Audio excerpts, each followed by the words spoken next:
Hello, my lovelies, and welcome to Lady McCreepsta's Night Noise Horror Podcast.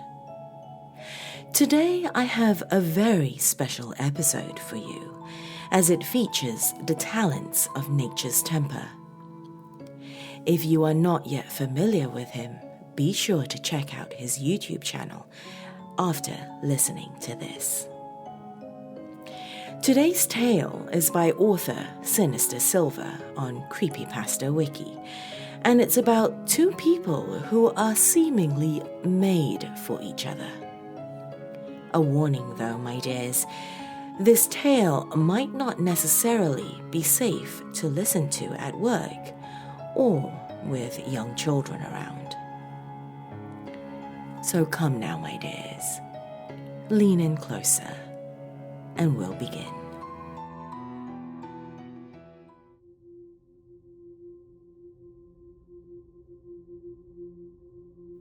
The world doesn't understand me.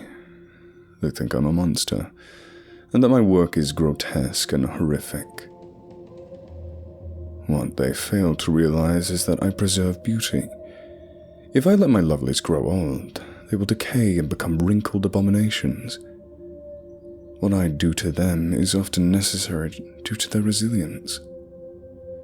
It is rather unfortunate how they struggle, scream, and cry. They don't understand my work either. If they did, they would embrace the process, however unpleasant it may be. It certainly is no easy task to preserve something as natural as warm human flesh after life has left it. But you can learn quite a lot from having a job at a morgue.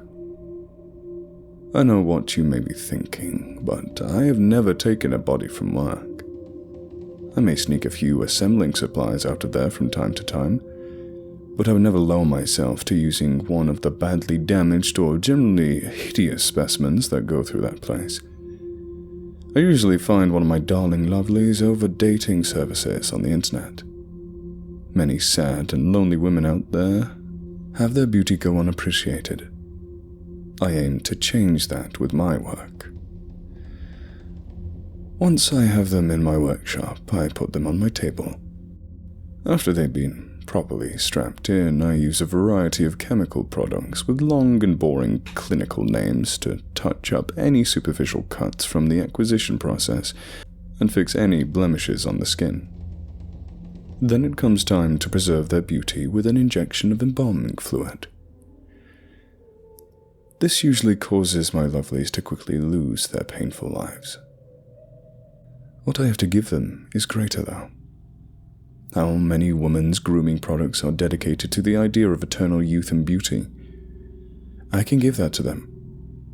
Isn't the end of this suffering existence in a world of constant turmoil a small price to pay for every woman's dream?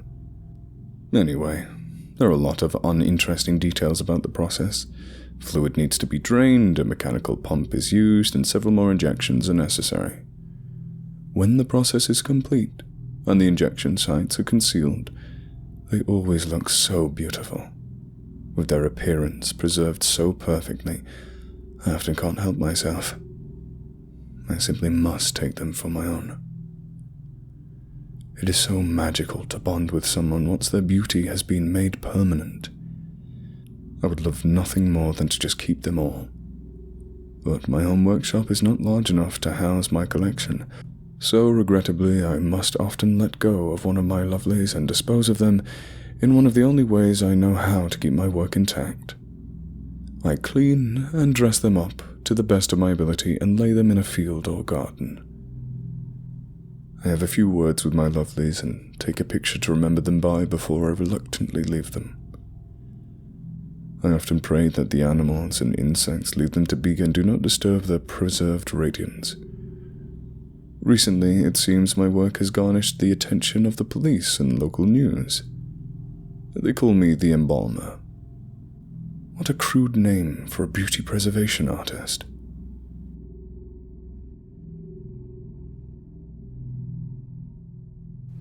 Men don't understand me. They see me as an object, a prize to be won in some misguided competition of masculinity. It's really rather pathetic, But I could at least ignore those Neanderthals, and they usually go away after a while. The real animals are the ones who seek out weaker prey and think they can do whatever they please and they'll get away with it. Those are the kind of men that inspired me to start fighting back. Of course, in order to do that, I have to go where they hunt and make myself appear weak. Most of the local dive bars are host to a whole myriad of unsavory characters, so I never have to go far. It helps my case if I go in looking reluctant, like a lost college girl whose sorority dared her to buy them a beer. The most difficult part is finding a balance between timid and sexy in what I wear. My blonde hair usually gets me noticed pretty quickly, so I try to mess it up a bit to go along with the ruse. I use very minimal makeup and a pair of thick eyeglasses that make me look more like a bookworm. I always make sure to pick out an outfit that shows off just a little bit of skin, but then I accessorize it with the kind of cheap costume jewelry that a poor college student could afford. It's a delicate process, and sometimes I have to adjust the minor details to make myself more or less appealing. After all, that's what the ladies' room is for. Not that any of the bars I frequent have particularly clean washrooms, but I don't go there for quality service. Some nights, I hang out in the corner or by the end of the bar, waiting for one of them to spot me. Then, there are nights when I know exactly which would-be predator has his eyes on me. Usually, I'll have a glass of not very fine wine, and a man will approach offering to buy me another. I may accept, but I always make sure to pace myself. He'll usually be drinking a beer, though the older ones tend to go for whiskey and scotch. I'll pretend to let my guard down and start to casually flirt, giving me an opportunity to have my hands near his drink. Nowadays, women tend to be more careful about letting their drinks out of their sight. Men, however, don't give even the first thought to the possibility of being drugged. Even if you warned them, they'd probably laugh and joke about how getting slipped a roofie probably means they got laid as well. What they don't realize is that sometimes they will be drugged, and there are far worse things that can be done to them while they're unconscious. By now, I know exactly when I need to ask, "Do you want to get out of here?" in order for him to pass out in the dimly lit parking lot. I quickly drag him to his car or truck and take out his wallet. I take out whatever cash is in there, and I look at his driver's license to find an address. I drive him there and scope out the place. Usually, the guy lives alone, and there's no problem. If he doesn't, I just quietly drop him off and leave. If the coast is clear, I bring him inside. Sometimes this is particularly difficult because men can be quite heavy compared to women. Once inside, I go to his bedroom and strip him naked. I do the same and lie next to him. After a few hours, I give him an injection, providing just enough time for him to wake up and play my little game. It usually happens that morning after sunrise. He'll be foggy and have memory loss, but it is this very moment that I test him. I tell him that we had drunken sex the night before, and that I was a virgin before that. I also bring up the lack of birth control and allude to the possibility of pregnancy. Very rarely do the targets I pick handle this news with respect and kindness. If they did, I would give him an injection from the other vial, let them rest in bed, and quietly leave. However, this is a test that most of these selfish, shallow man-children consistently fail.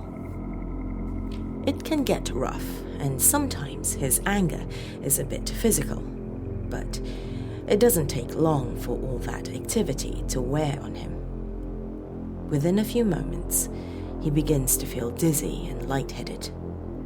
Not long after that, he falls to the floor and loses consciousness. In less than an hour, he'll die from a nearly untraceable poison. Once he's motionless, I tuck him back into bed and walk away, as if nothing happened. Afterwards, I go back to the bar to retrieve my car. The public eye has noticed what I've been doing, in a way.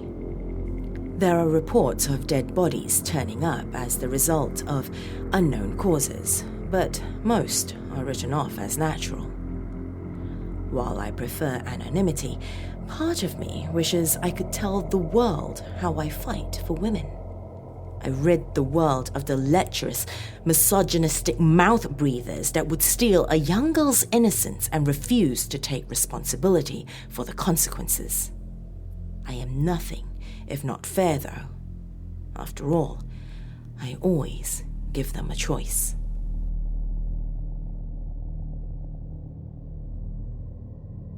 It seems the conveniences of the modern world can be fragile.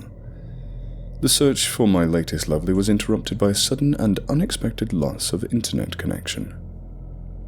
A loss made all the more devastating as my need and desire to add to my collection grew stronger. Tonight, I will attempt to fulfill that need, the old-fashioned way, as it were, by going to a local watering hole. She first catches my eye as I walk into the bar, feigning confidence. It's been a while since I've interacted socially without the aid of a backspace key to filter out some of my less appealing thoughts.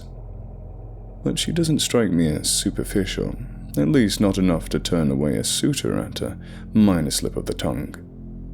No, I feel very differently about her.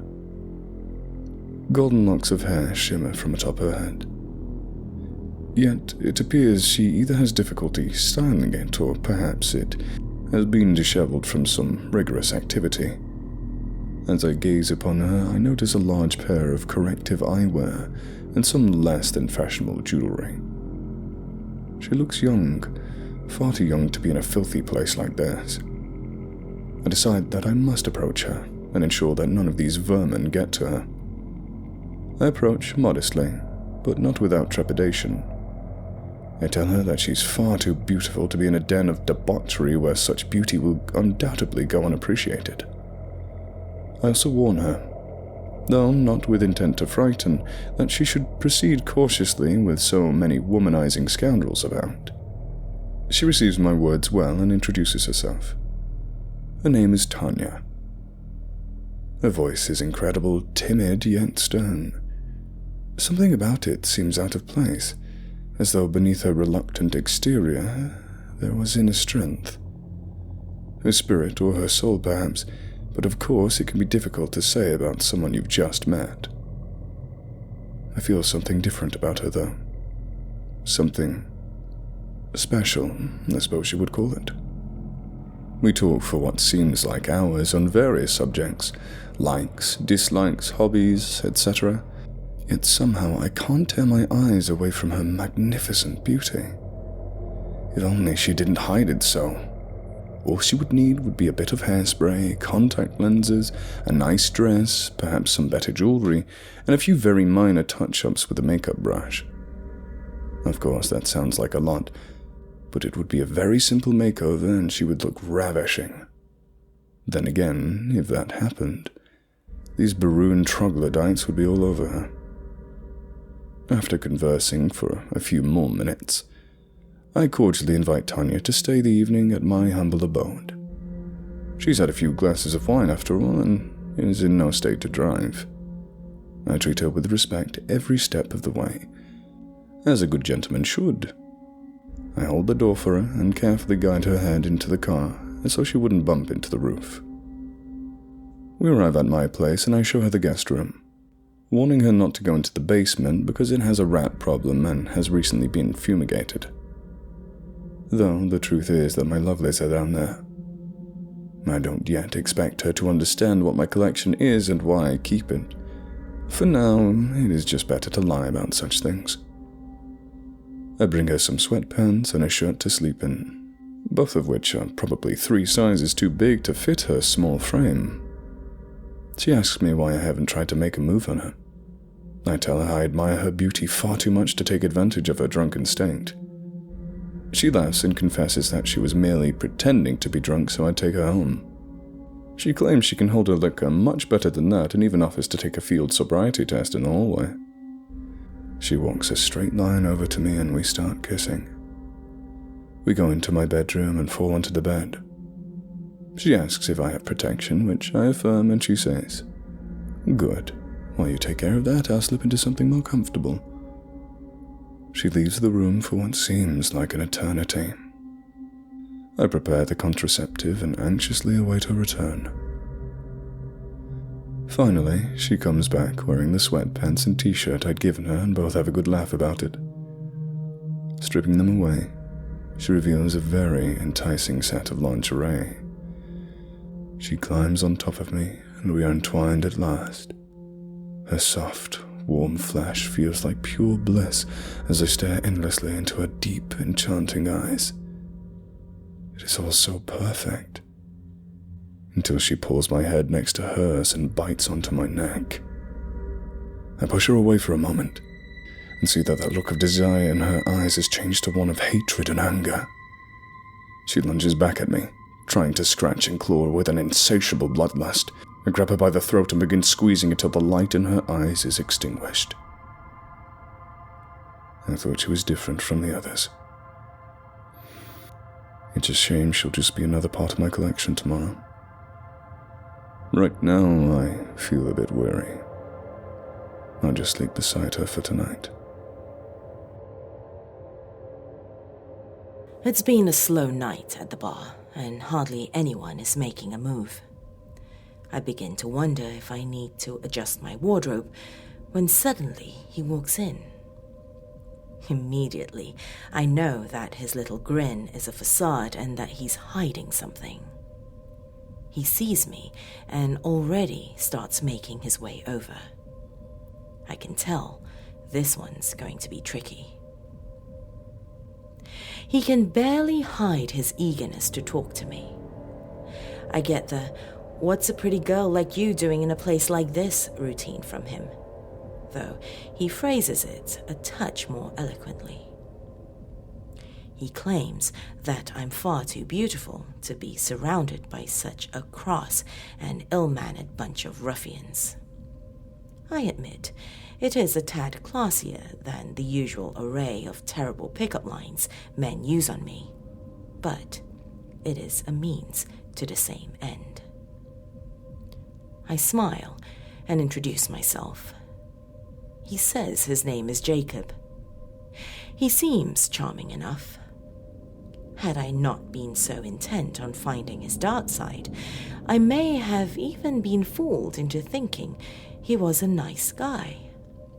But I can see in his eyes that he's hiding something, and I am going to find out what it is. He bores me for what feels like an eternity with meaningless small talk, and I pretend to be interested.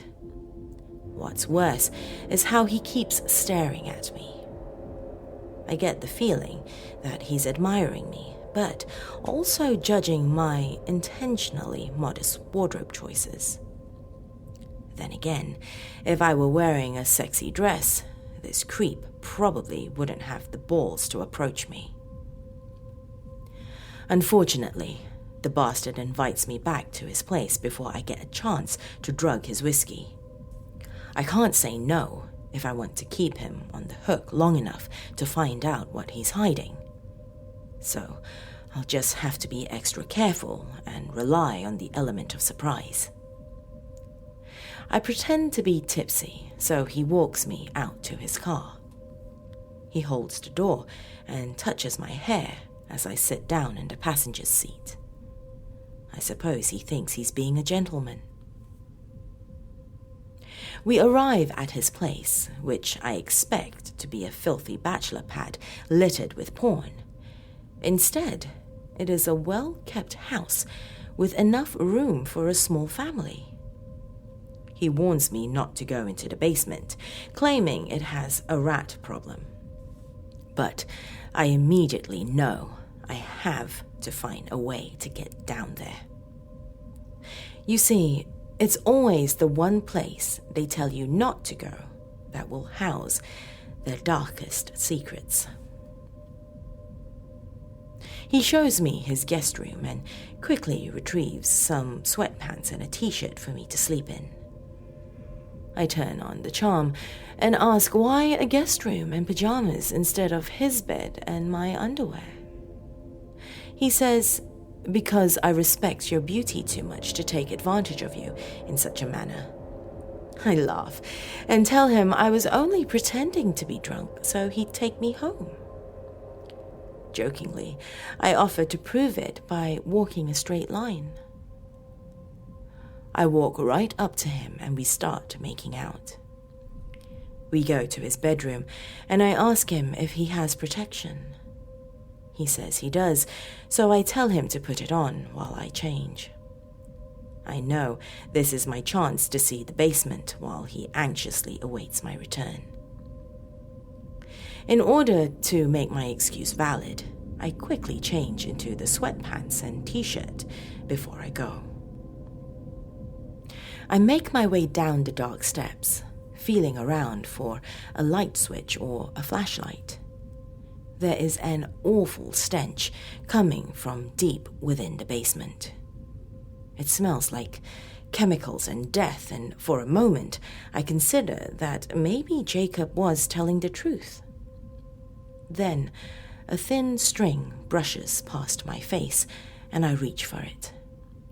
It has a little plastic piece on the end, and I realize it must be a pull string for a light bulb. I pull down on it, and the room is illuminated.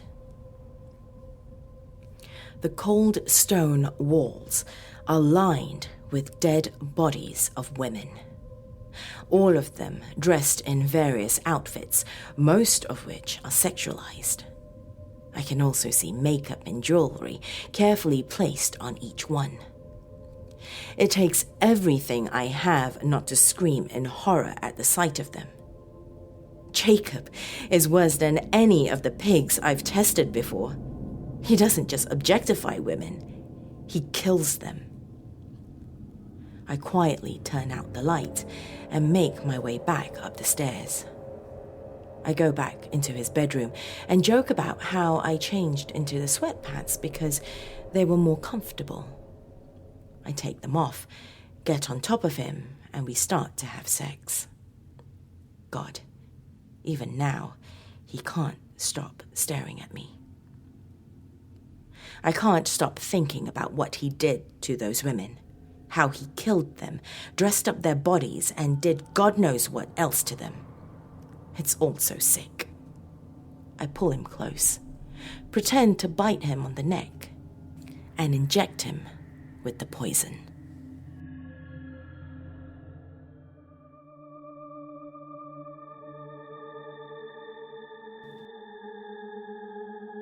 Well, now wasn't that fun?